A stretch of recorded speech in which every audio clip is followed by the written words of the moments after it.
And hi guys, we're back. Look who we got in the house.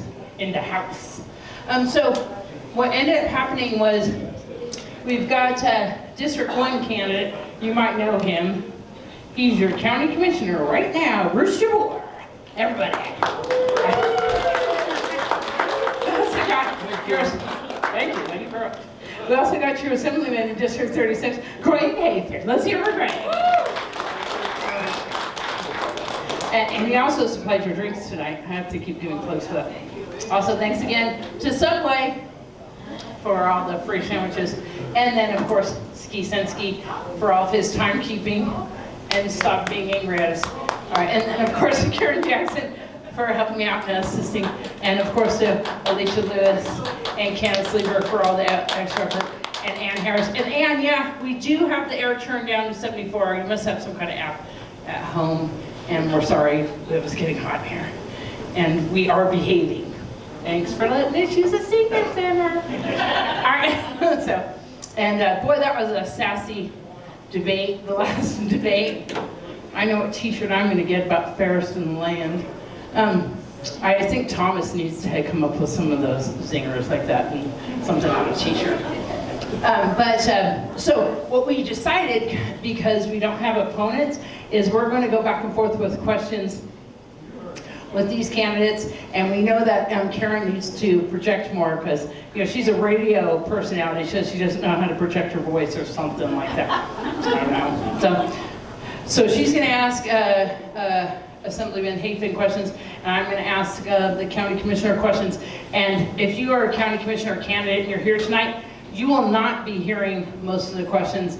So I know that you think that you're getting the cliff notes for tomorrow night, Ian Bain, but I'm going to try to mix them up for tomorrow night, Eddie, so that you guys won't have the same exact questions, but you will have some of the same questions. So you will be seeing this video on the Pahrump News Facebook page. It's already been posted from the one earlier already. So if you missed the lively Department B Justice of the Peace debate, it's already been posted on the Facebook page, so you can watch that again and just revel in the liveliness of it. And then all these will be posted, so you can see them all. And we're going to start now. And Ski, we're going to try to go slow. Again, what? Well, are you still going to put in the time? We're still going to do the time, but we're not going, we're going to let them do their time, but they're not going to have like rebuttals unless they're arguing with themselves. We can do that. I mean, that might be interesting. We're good. Okay. All right. But you can argue with them. You can argue. You probably will. That's Ski over there in He's case doing a good job people are arguing watching. with us. All right. So we're going to begin now. We are going to start with the 2-minute opening statement from our candidates.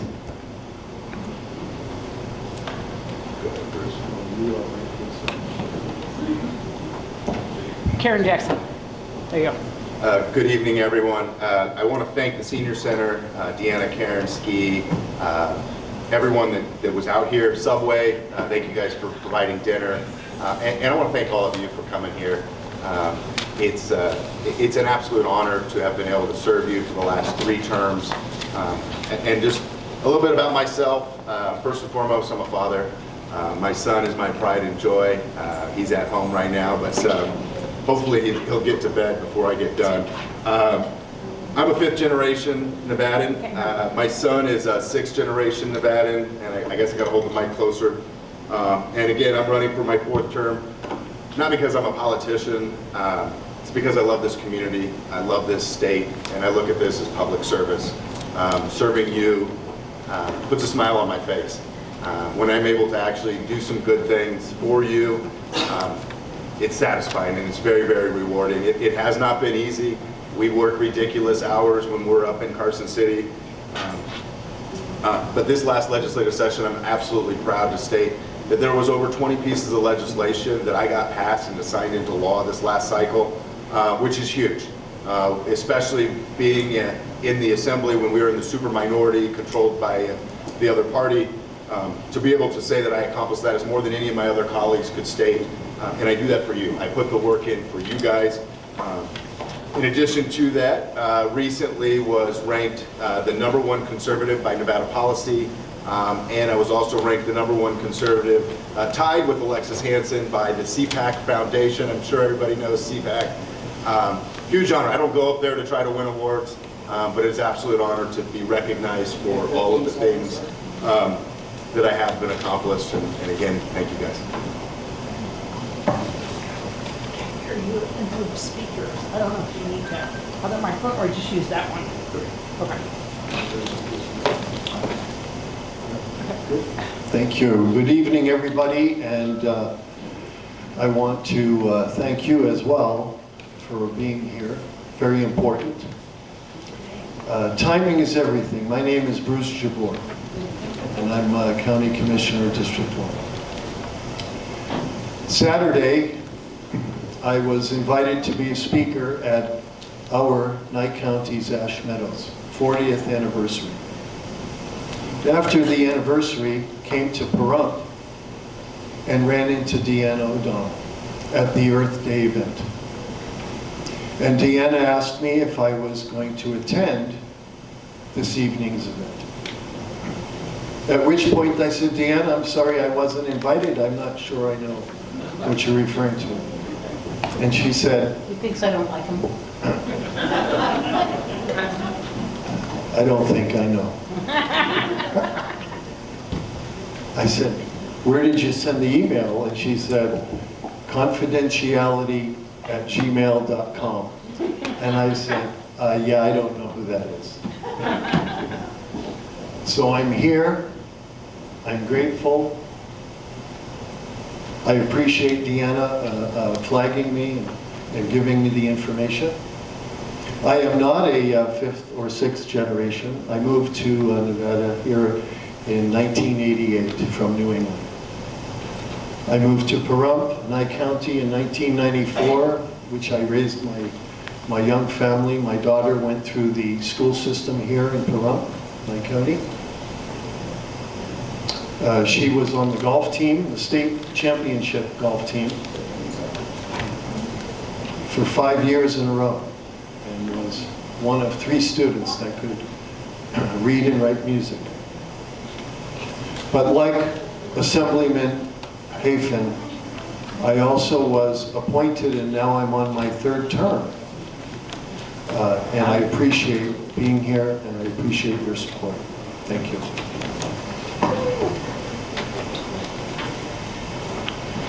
Are you ready? I'm ready. Can you hear me?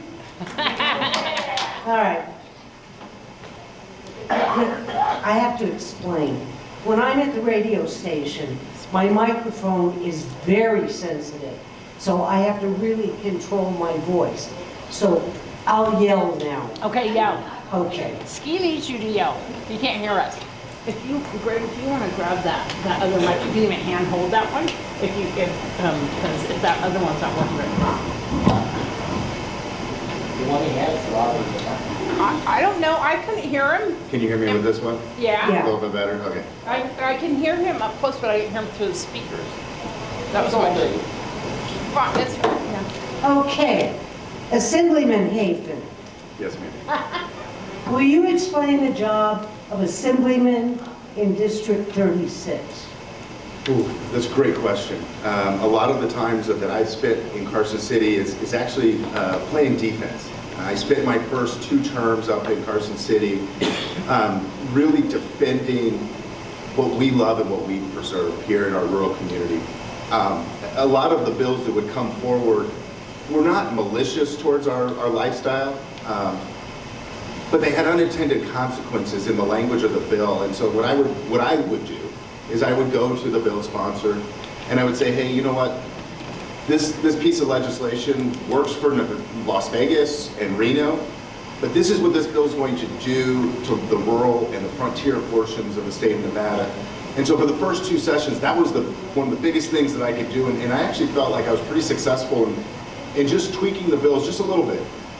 And they're still able to accomplish what they wanted to get done, but I was able to preserve what we love out here. This last legislative cycle, I kind of stepped up, started to understand the process. I became on the Ways and Means Committee, which is the budget committee. And I was able to be really successful. I had a number of pieces of legislation that came from individuals in this room. And I'm very proud. I know Deanna was there helping me with Ryan Lucio on our bill to help the RAM get more volunteers into our rural community, which is so important. It's difficult to get healthcare professionals, period, out here, but to get the volunteers to come out here was huge. And so we made a very small tweak. I kid you not, it took me almost 5 years to get that accomplished, but I'm so proud that we got that accomplished and we were able to see the successes of that. At the very last RAM event, the bill went into effect October 1st, and I think the RAM event was the following weekend. It just absolutely, it's satisfying and rewarding to me that I'm able to be able to do that. While we are on District 36, what area does that encompass? Well, that's a great question, Karen. So District 36 has changed after the census, and it was gerrymandered is the word that gets used, and we actually, the state of Nevada received an F rating from Princeton on how the Democrats drew the maps. And I say the Democrats, not to be partisan this evening, but we specifically asked in the committee hearing who drew the maps, and they refused to this day to tell us who drew the maps. Now the public got to comment on the maps, and I got the best comment, and I think I put it out on my Twitter page, and everybody goes, "It looks like a guy named Brandon drew this map." And you know what?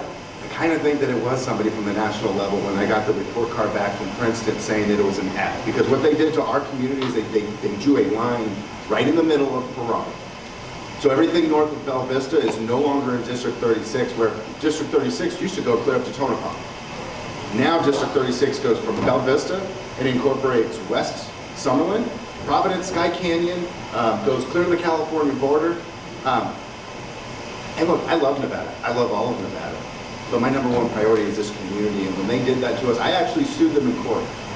It got very expensive very quickly because they literally allowed the state to hire Joe Biden's attorney in the state of Nevada to fight little old me, because they were scared that they knew that when the Princeton rating would come out, that it would be an F because they failed. And so that is something that I fought for tooth and nail, and I put my own money up because I am that concerned and passionate about this district.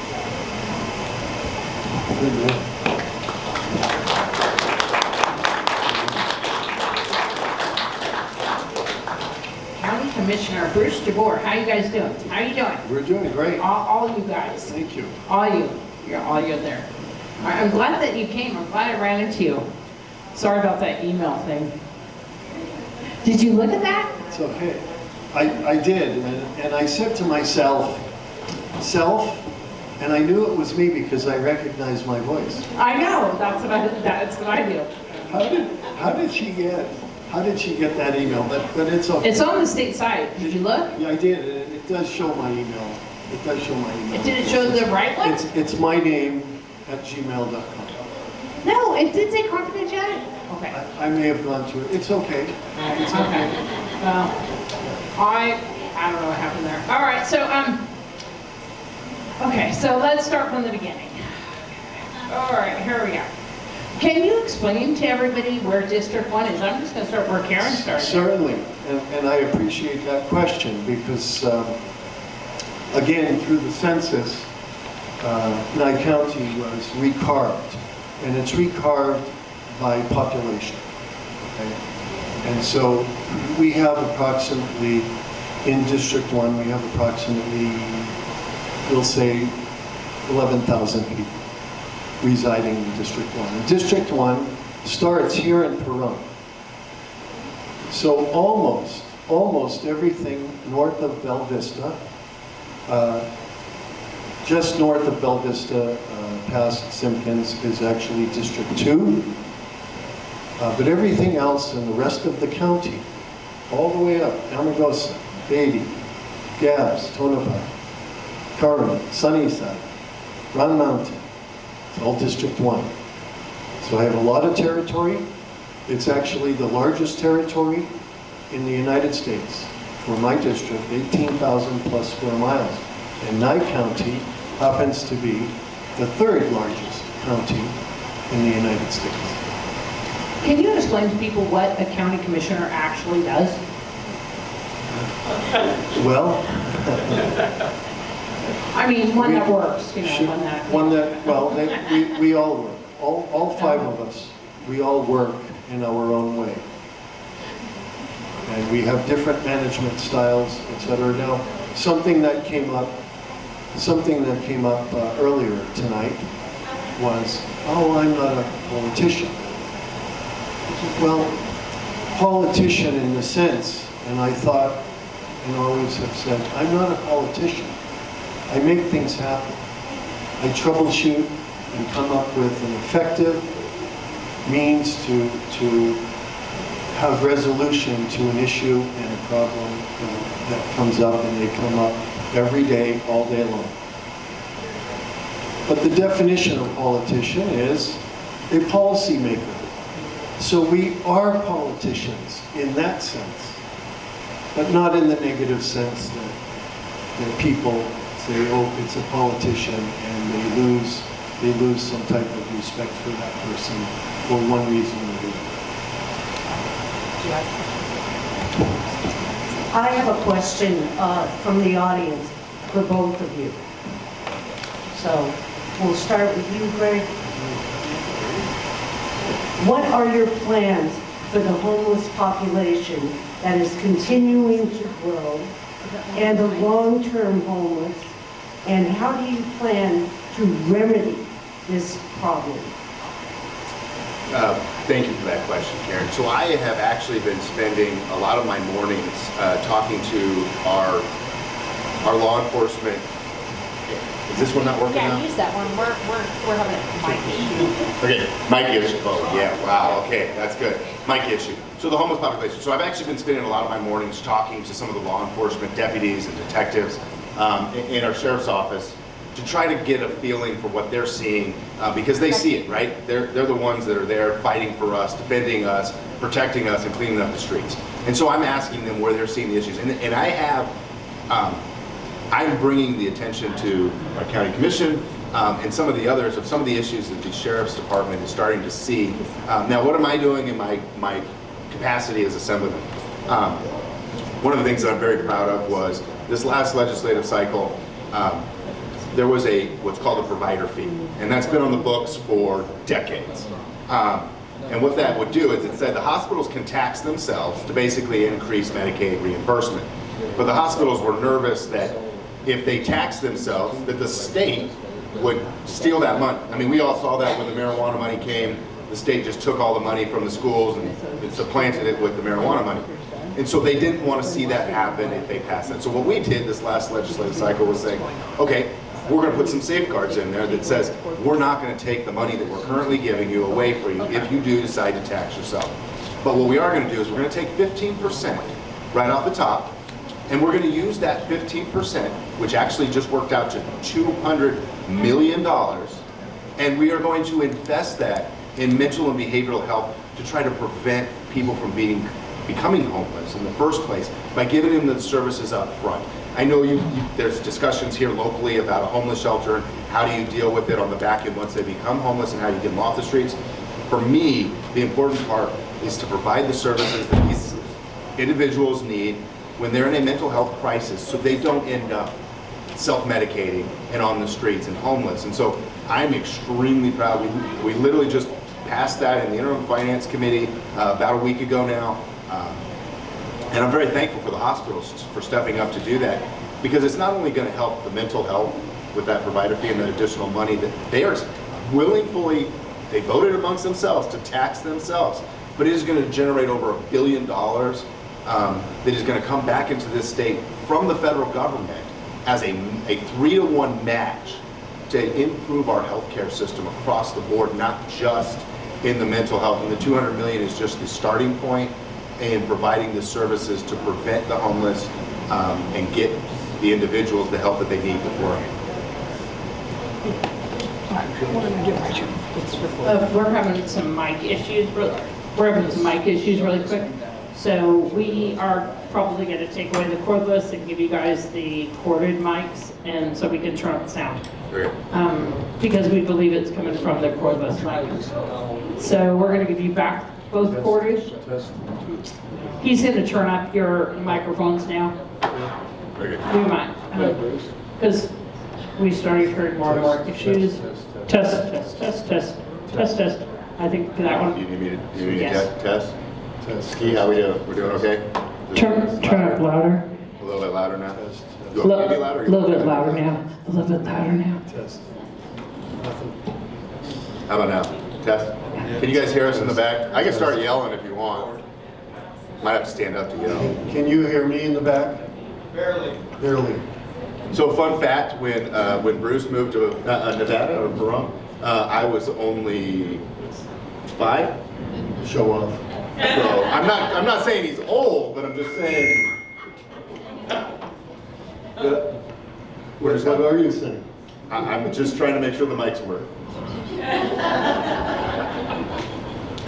And Commissioner Bruce here is probably my favorite to poke fun at.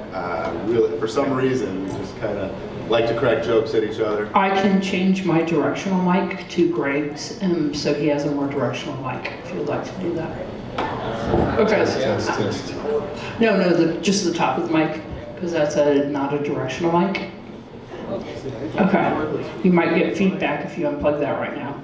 And it might be really painful. That was pretty good. Okay, we're gonna get the squeak, so. Just like that. So obviously, we're having a mic issue, so if there are any mics in the room, please, All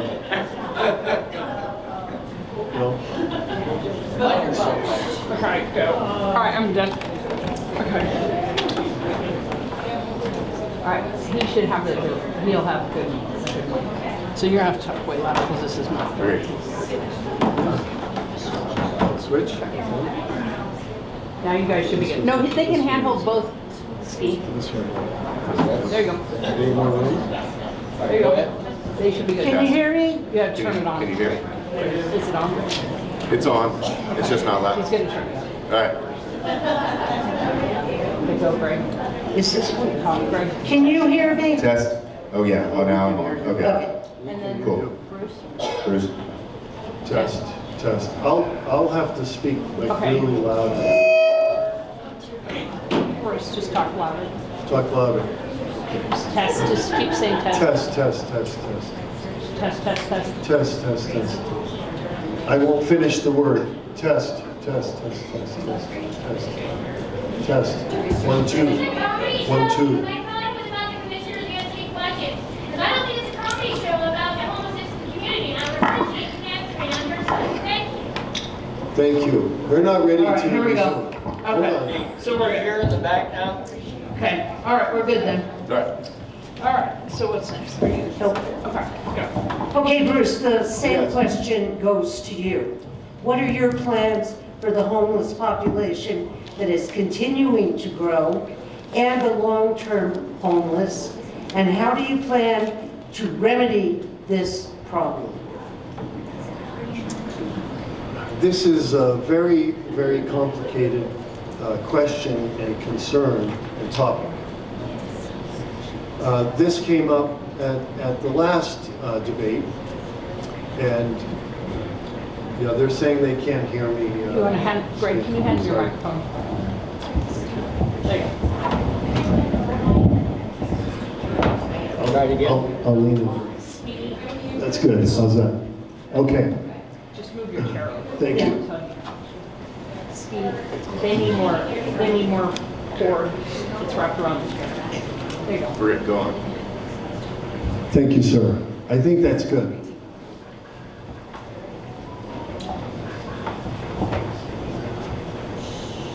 Go ahead.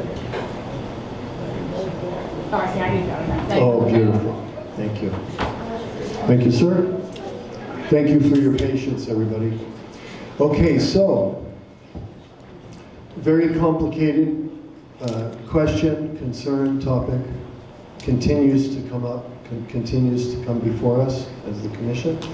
Came before us at the last debate that Ms. Deanne O'Donnell was involved in. And my statement and my response was that we need to help everybody. I'm going to come in from a different angle, some of them. We need to help everybody. And yes, some of the core is mental health issues that have to be addressed, and if we can attack that almost immediately, if we are able to recognize it, we're not able to recognize it soon enough, then we may be able to help some of the homeless population. I also am against putting up, as you said, there's been talk about a shelter, because I know that it's been proven in other counties, other cities, if we put a shelter together, they will come, more and more will come. They don't want to leave. They don't want to leave because they have a roof over their heads, and they have warmth, and they have food, clothing, a nice bed, comfortable bed, okay? And so to get them on their feet, yes, absolutely, but to make them a permanent resident, I don't agree with. Okay? Now, I did receive a call in the past. It was here in Pahrump, from Pahrump, that we had 115-degree weather, and we didn't want any fatalities, especially with the homeless that were living outside. They had no shelter. It was just the opposite as far as one.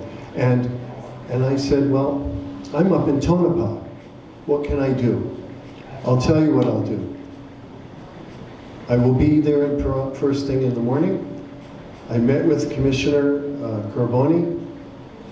We went to Walmart, and our trucks were loaded down with cases, pallets full of water and ice.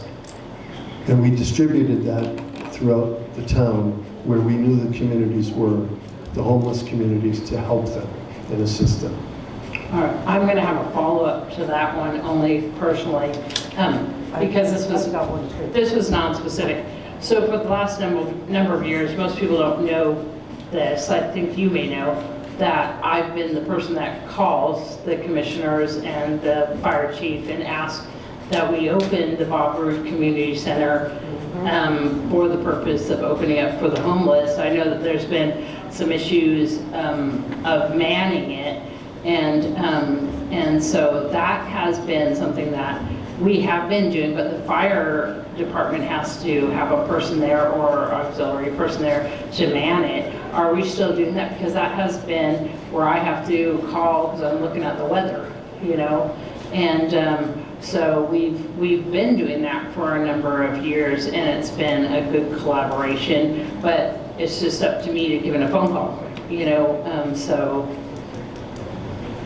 elaborate on that. Thank you, Deanna, and thank you for being proactive as a reminder phone call, because we have so many moving parts, Summertime, the last two summers, we've had floods here in Pahrump, and they were tremendous floods, and it was disastrous for the entire county and the state. So receiving those reminder phone calls is much appreciated. It's not just the Bob Root Center. We also, if we're able to, over at the Coalition Building, if they don't have anything scheduled, they open the doors, they open their arms, they have a kitchen there, they have refrigerator, freezer, etc. And so we're able to help them temporarily get off of the streets, get out of the heat and the sun, and the flooding. And so we are very aware of what's happening, and we try to stay on top of it as best we can. My question, when you open up the Bobby Roode Center, do they come? Because about 5 or 6 years ago, we had an extreme cold snap. And KMYE Radio joined up with the Salvation Army. And we had, well, they said they would open for the weekend, but they needed people to man it. And I went on air, and we had every hour covered for the whole weekend. And the Salvation Army brought up their food truck. They wouldn't come. They were afraid that their things would be stolen while they were gone. I went there myself, and the doors didn't open for a whole entire day, so that's not true. What, I couldn't say. And that's what my day said 5 years ago. It's on today. The Bobby Roode Center doesn't open for any of us during this week, so that's a bunch of crap. Security. What did she say? She says that it doesn't open. Here, let me... Did you want to respond? Sure. It may be true, Karen, that some did not want to come, and some did. Search and Rescue and myself went up on the three-wheelers, four-wheelers, whatever. They would not come down. And I kept telling them, you'll be perfectly safe. No one's going to take your things, but they would not come. Yes. Okay, Well, we can only afford them the opportunity for shelter. Okay, if you have questions, if you can write them down on an orange piece of paper, because I think we've already asked the homeless question. But let's move on to Assembly District 36. Could we thank security? Do we have security? Alicia, did you take care of something I didn't know about? Okay. All right, what? All right, so let's go to Assembly District 36. I think that we have some questions for our assemblyman. Okay. All right. I got one from the audience. You do? I do. You know I went to a lot of effort yesterday writing questions, right? Yeah, I just want you to know I spent my Sunday doing that. Good night, Mary Ann. you did. That's the right thing to do. Especially when you're hosting this. All right. This is for you, Greg. It is from the audience. Nevada BLM land comprises 80% of the land in Nevada. They are not taking responsible care of this land, and what can the Nevada legislature do about this? Thank you, Karen, and thank, oh, this one, okay. Let me turn this. We've given up on that one. Not our favorite anymore. Okay, is this better? Okay. So one of the things that we have done is we have petitioned Congress to give back our land. They don't want to give us back our land. They think they're doing a great job. I'm not sold that BLM does a great job with our federal land. I think we can manage our own land a lot better than the federal government can. I'm a firm believer that the more control that we can have at the local level, the more that we can get accomplished. You know, the commissioners can get more things done faster than I can up at the state. We only meet every other year for 120 days, unless there's a special session or multiple special sessions called in. And so to get the land back into the local control, I think is the best thing that we could do. And I know a lot of issues have come up from specifically from solar, and I know that our county commissioners are at the forefront of that, working on that. And I actually fairly regularly, probably once or twice a month, follow up to see how things are going, because the most good can be done at the local level. Did you have a question for our county commissioner? Did you have a question for our county commissioner? Well, No. Too late for you. he can follow on that because No, too late for you. All right, here we go. What are your thoughts of the Nye County Animal Shelter and how it's currently being operated? Give your thoughts on the animal control service officers and how they are currently being dispatched. Thank you. But with all due respect, Deanna, I'd rather answer Karen's question. I can see why. So the animal shelter here in Pahrump, we also have one in Tonopah.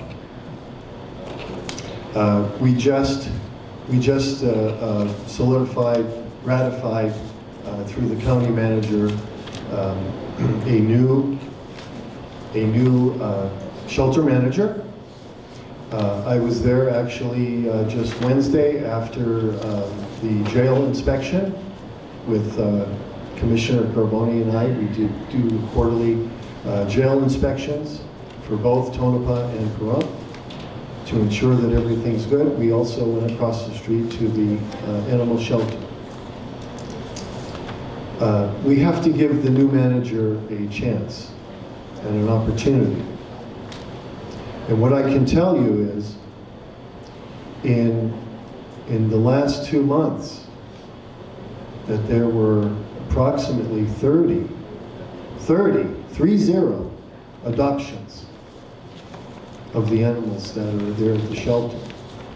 It's a beautiful facility. If you know anybody that is willing and has the time and energy and the funding, because they're expensive, to adopt, to please go there.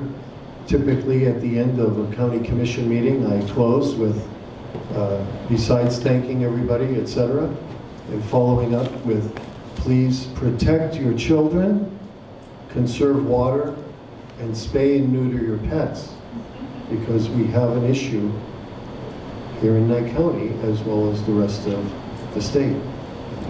So please, let's give the new manager, Christy, an opportunity to prove herself, and so far she's doing a wonderful job. Do you have any thoughts on that? On the animal control officers and how they're being dispatched? Are you interested in changing that, or? So the animal control officers report to the animal shelter manager. They do not report to the county commissioners.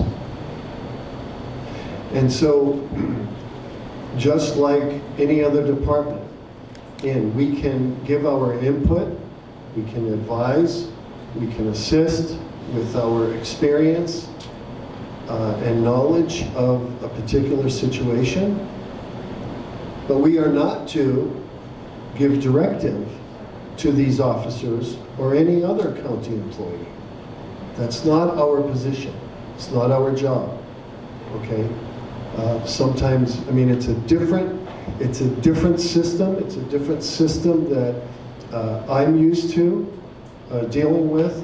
As many of you know, my background is hospitality gaming, and instead of speaking to the employee directly, I would have to go to the manager and tell the manager, this is what I witnessed, this is what I saw, this is how I'd like it corrected, and then we both go together to the employee and we have corrective action in a positive way. I'm really not supposed to pull somebody aside as an employee of the county and reprimand even in a positive way. Again, that's not my position, and I try not to step out of line with my position. I hear people say they call all the time for animals to be picked up or whatever. Do you think we have enough animal control?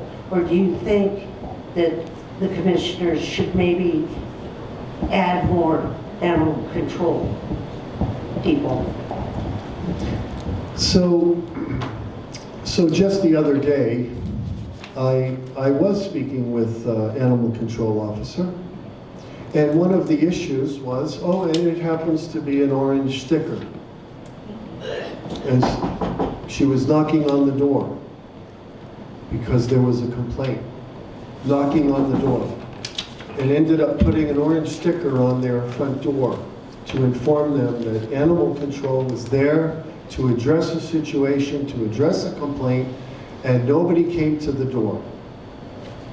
And there was no sound from the dogs at that time, okay? And so they have protocol to follow.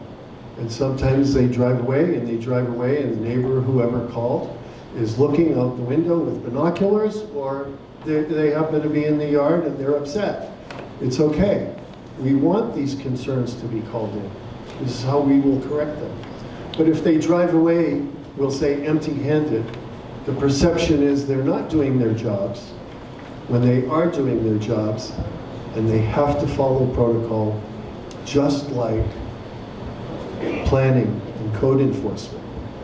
They have to follow the protocol of the time frame. In your opinion, should animal control be dispatched through the sheriff's office?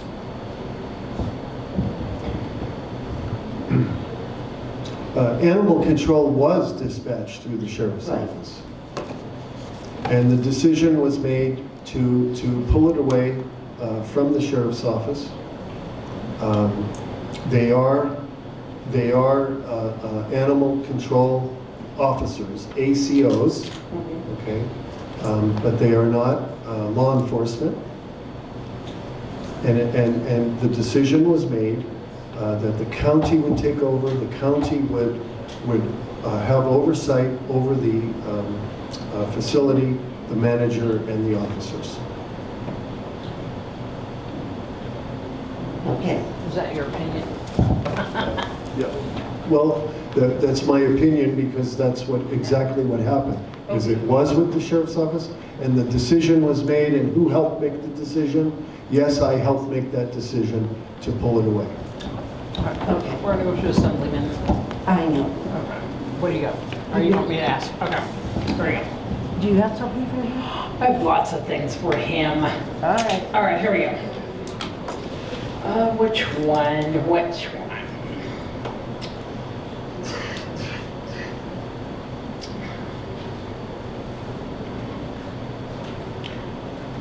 The last election cycle, opioid addiction was a big issue.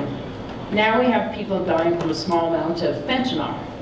The amount of deaths are heartbreaking. Tell us your thoughts about how to stop this drug from ruining lives and families. Thank you, Deanna. And this has become something that I've become passionate about. I've now served on the Health and Human Service Committee for 3 legislative cycles, and I actually sat on the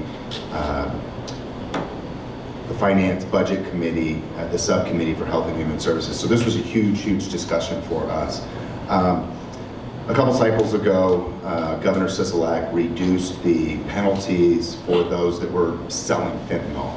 I adamantly disagreed with that. I thought it was a horrible policy, and we have now seen what that policy has done to the state. So this last cycle, we've tried to go back and undo a lot of what former Governor Sisolak did with those policy changes, because what we wanted to do is we wanted to give our law enforcement back the tools that they needed to start arresting these drug dealers that are killing our children. I don't think we went far enough. I think we should have done more, but we did reduce the amount of fentanyl that someone could have before they could be arrested and charged as a drug dealer now, which I know adds to the district attorney's job and our justice court, but we have to do that. You cannot allow these drugs to keep pouring in across our border and into our communities, destroying our youth like they're doing. You don't even have to take a pill. You could just breathe the wrong air and it could kill you. That's how serious this is. And so for me, yes, we made steps in the right direction by giving law enforcement the tools, some of the tools that they needed, but we haven't gone far enough. We need to become stricter. And this is something that differentiates me from the Democrats that are running. They want to literally legalize all drugs. There's a candidate running in Las Vegas who is from Oregon and helped push the legalization of all drugs in Las Vegas. And it blows my mind that individuals think that that is what we need here in Nevada. And so they move from Oregon and they want to bring in, and I apologize to those of you from Oregon, but you left Oregon for a reason. But those policies are not looking. You look at the individuals in Portland right now and they look like zombies. They literally look like zombies wandering the streets. And we mentioned the homeless problem that we currently have. If we allow these things to continue to perpetuate, and these policies to keep coming in from California and from Oregon, we're going to see more and more of that, and it's only going to get worse. And so for me, we have to increase the penalties, we have to become stricter with the policies, and we really need to undo a lot of the things that former Governor Sisolak did in his previous reign. Are you going to go back to commission now? You want to ask this one? Are you going to go back to the commission now, or are you going to? Okay, go, lady, go. I don't know, we don't have ski directing. I know, he's, I think he fell asleep. Okay.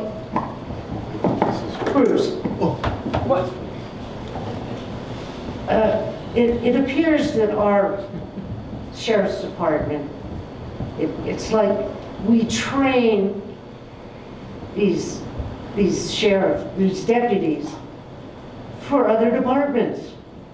They just kind of go through the revolving door. Be careful. No, I'm not, it has nothing to do with who's sheriff or what. It has to do with the pay. Because I've talked to the sheriff, the deputies, and it's not who's in command, it's the pay.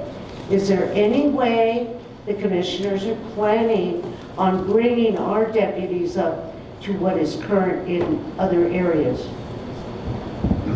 Karen, I don't know who wrote that question, but I'm glad they did.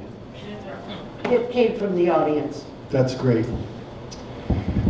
So let me clarify a few things. As the ones that you folks that know me, I love to clarify. It's the sheriff's office. It's an elected position. It's not the sheriff's department, like the fire department, okay? I've spoken to 6 sheriffs, some retired, some still on board, to come up with a solution. I have come up with a solution, not the solution, but a solution. When I was working running a hotel casino in Carson City, spoke to the sheriff there, sheriff in Esmeralda, 2 sheriffs in Esmeralda, 2 sheriffs here in Nye County and Clark County.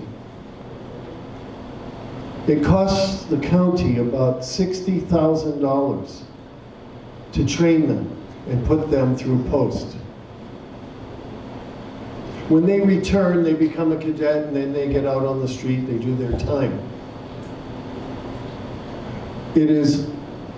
We are prohibited per NRS, prohibited from putting these deputies under contract and keeping them here in Nye County, for example. So, my solution was, if I was a sheriff or a chief, and they have a police chief and sheriff's association here in Nevada, and they meet quarterly, that I would be pounding my fist on the table and telling and confronting the other chiefs and sheriffs, I paid $60,000 on my budget to train this deputy. And he was with me for 1 year, and you took him away. But if we collectively agree, not under contract, but if we as the leaders of law enforcement agree to say, well, it's 3 years. You have to be with that office for 3 years, as an example, and then call me back. You will have retention, number 1. The answer was, yeah, we're not going to do that because I'm going to steal deputies from other counties and cities across the state and across the nation, just like they're stealing them from me. The answer is not to give them a bonus, a sign-on bonus. Why? because we have deputies that have been loyal here in Nye County, and we're not giving them a bonus, a sign-on bonus, but we do give them a bonus. Contract, this is really important. Thank you, but you're welcome to, but thank you. This is very important. The deputies are, and law enforcement is so very appreciated. We opened negotiations per the expiration of their contract a year and a half, 2 years ago. What we've been asked to do as the commission was to reopen negotiations, to bring them to a different level of pay, to meet the guidelines and standards of a larger community like Las Vegas or Washoe, Carson City.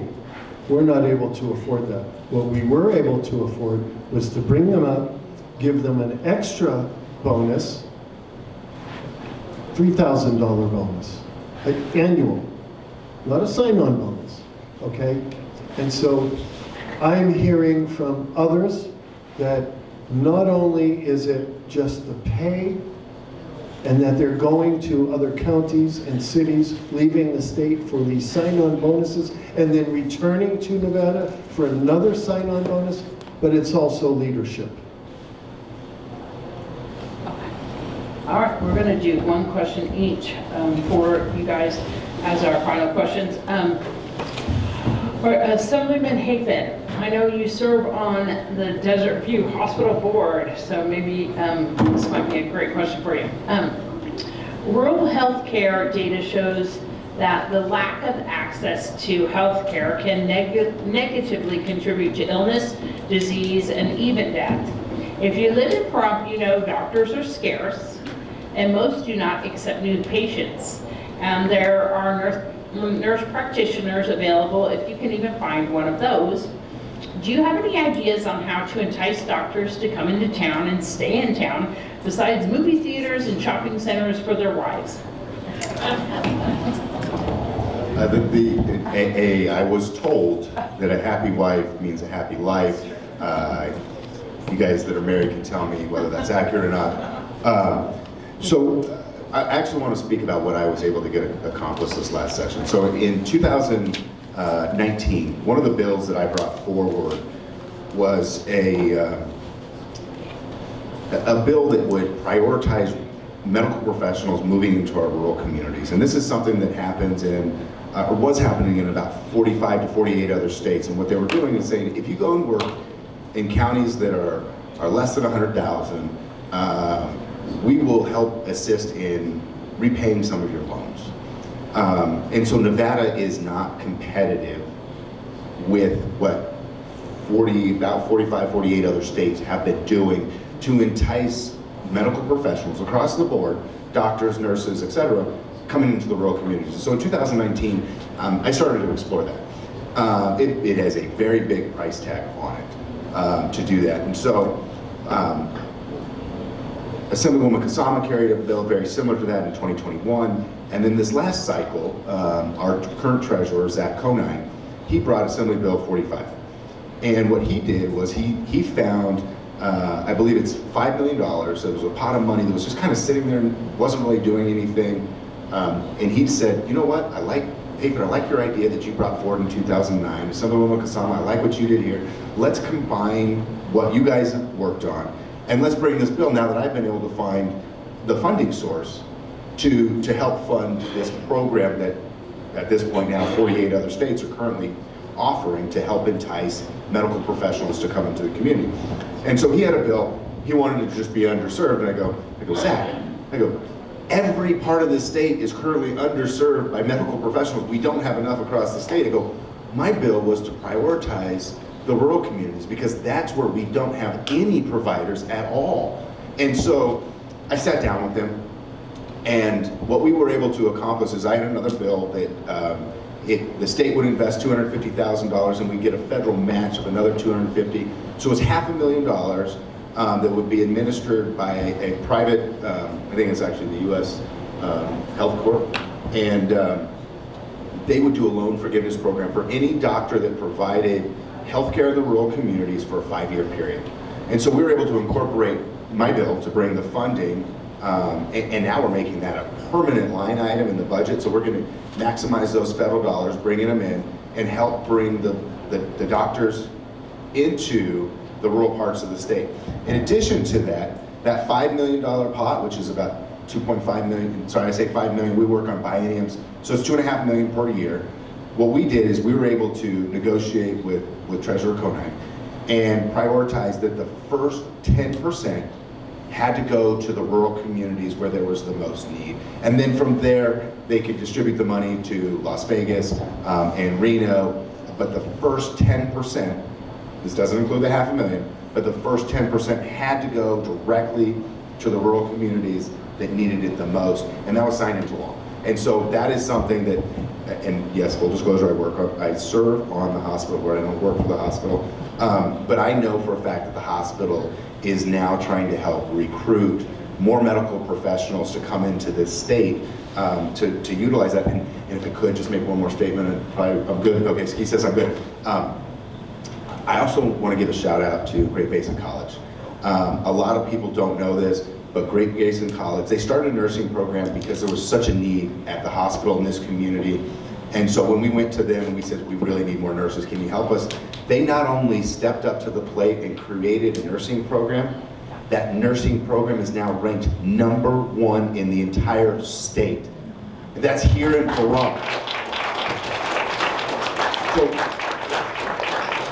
when I say you can get more things done at the local level, I really genuinely mean it. At the state level, I can help provide the funding that these programs need. So we helped get the funding for Great Basin College so they could start this program. But it's Great Basin College working with the hospital that brought these nurses into our community and got our kids, our high school students, into great paying careers moving forward, and created the #1 program in the state. So shout out to Great Basin College and all of the great nurses that we have in this community. I want to add something. You made the comment, happy wife. So let's say you have a doctor that's coming here to interview. Now while he's, or she, the one that's home with the kids, is on the computer checking out our school systems. And when the doctor gets home, they say, well, you go ahead and move. I'm not putting my kids in those schools. What do we do about that? So I love that question, because our education system in the state of Nevada has been horrible. Under former Governor Sandoval, we did implement a bunch of policies that went into place that was able to move us from 50th or 49th, whatever it was, to about 45, 43. And then under Governor Sisolak, he literally gutted a lot of those programs and eliminated them. So this last cycle, we re-implemented Read by 3. We re-implemented, and this actually just made the newspaper a week ago, we actually re-implemented the ability for a principal to suspend and expel a student if they needed. Now, I was kind of caught off guard when I read the newspaper and saw how many students were being expelled. But we have to, I mean, I'll be the last one to tell you that I didn't get in trouble growing up. There has to be discipline, and the discipline needs to start in the house. And if you need to be sent home so your parents can discipline you, then that's what needs to take place. So those are some of the things that we've accomplished. Now, one of the other things that I want to mention is the average funding and what they call adequate funding across the nation. There's been study after study. It's somewhere in the $11,000 to $12,000 per pupil range. I do know that in the private sector, they're able to charge tuition in the $7,000 range. So I argue that money doesn't really solve the problem. But one of the things that we just recently did is, and I actually really pissed off the Clark County School District Teachers Union, because we were able to get additional funding for Nye County over and above what the Clark County School District is actually getting on a per pupil basis. And we took the per pupil funding in Nye County from about $7,000 per pupil to by the end of this biennium, it is going to be over $11,000, and it puts us in the quote-unquote adequate funding category. So it hasn't happened yet. It is coming. In addition to that, we actually just, I believe it was Senate Bill 231, don't hold me to that, we gave $250 million that went directly to teacher salaries.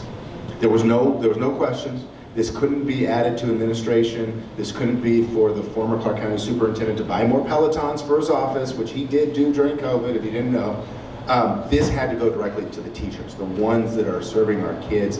And so serving on the Interim Finance Committee, I was super excited to have Dr. Gent, our new superintendent, come before us with his request to give the teachers the much deserved and long overdue raise.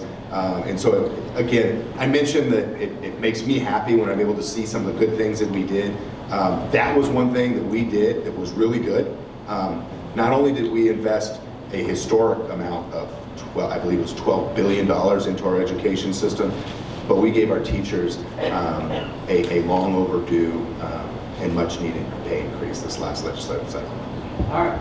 Okay, it's going to be our last question for County Commissioner Bruce Jabor. It is, how do you plan to fix the roads that are falling apart? That was my question. That must have been Assemblyman Gregory it was. Hapen's question.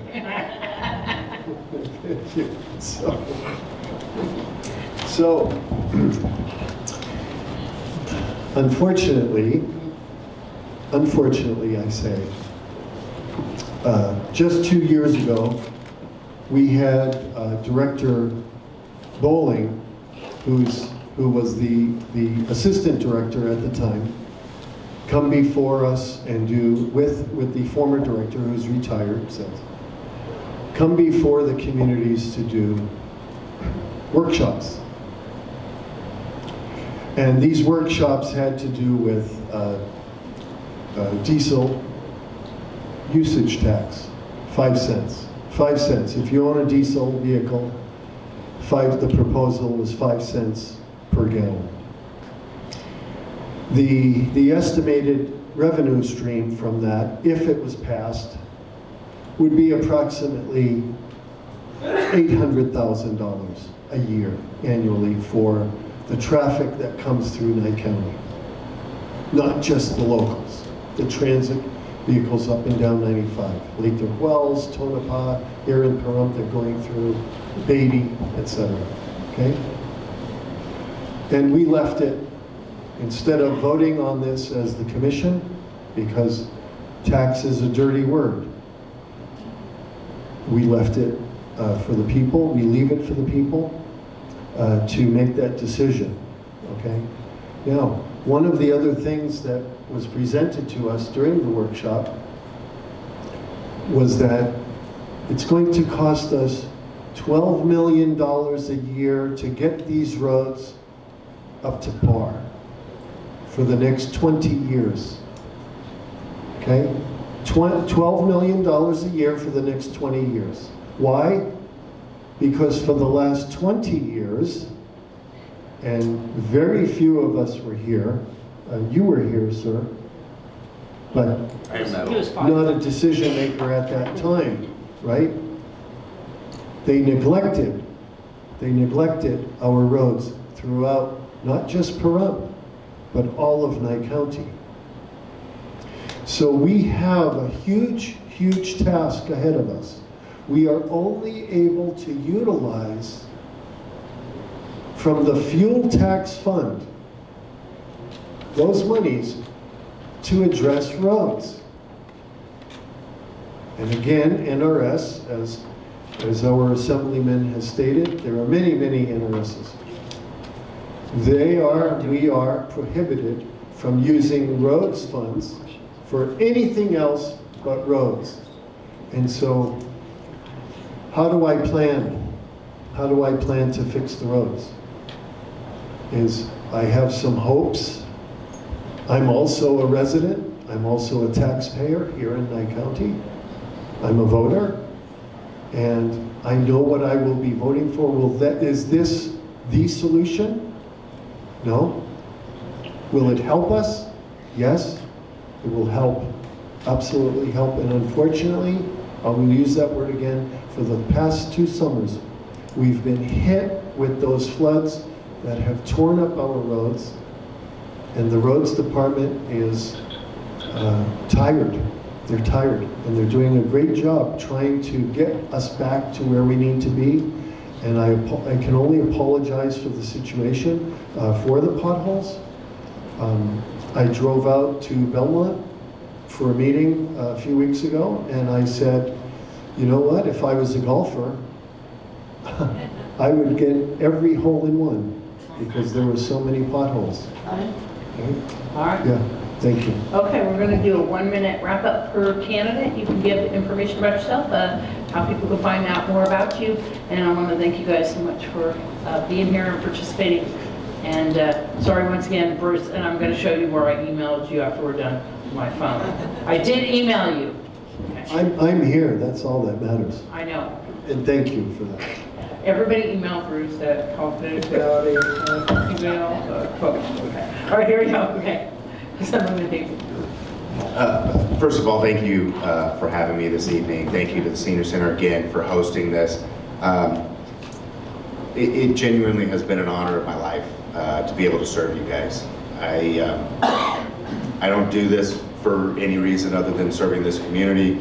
I love this community. I love this state. And I genuinely want to see this state going in the right direction. That's why I'm working so hard, not only for my campaign, but to try to get more and more elected officials that are good representatives of the state that can work alongside myself and Governor Lombardo to be able to get things accomplished, because that's what you guys sent me to Carson City to do. You didn't send me to Carson City to bang on the table and scream and yell. You sent me to Carson City to get a job done. And I'm very happy to tell you that I'm doing the job. I'm getting things accomplished for us.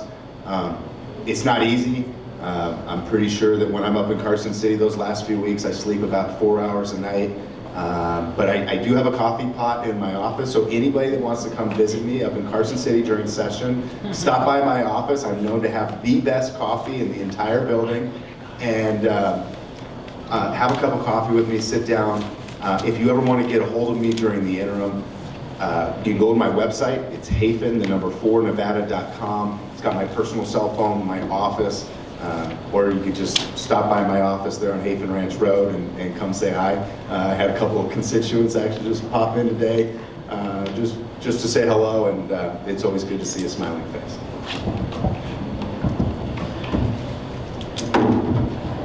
Thank you. You know, I have a lot of respect for this man, this Assemblyman Gregory Hafen.